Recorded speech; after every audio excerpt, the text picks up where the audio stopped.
Apple Vision Pro bu qurilma sizga kelajakka nazar solgandek tuyg'u beradigan noyob hodisadir. Xo'sh, bu gadjetni nima uchun yaxshi ko'rishadi? Birinchi navbatda boshqaruv uchun. Bu yerda hamma narsa shu qadar tabiiy yo'lga qo'yilganki, bir necha daqiqadan so'ng uning qanday ishlashi haqida o'ylamay qo'yasiz.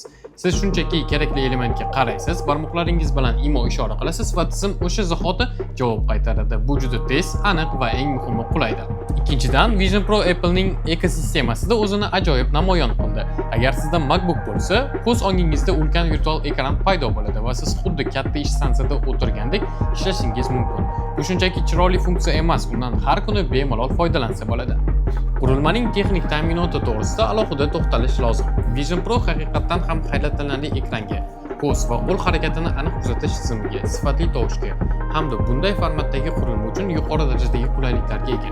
To'g'ri, garnituri og'ir, lekin undan boshqa ko'plab VR qurilmalaringizga qaraganda ancha uzoqroq foydalanishingiz mumkin.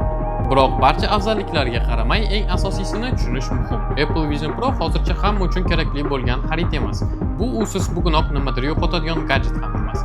Aksincha, bu kelajakka tashlangan juda qimmat va juda ajoyib bir nazar xolosdir.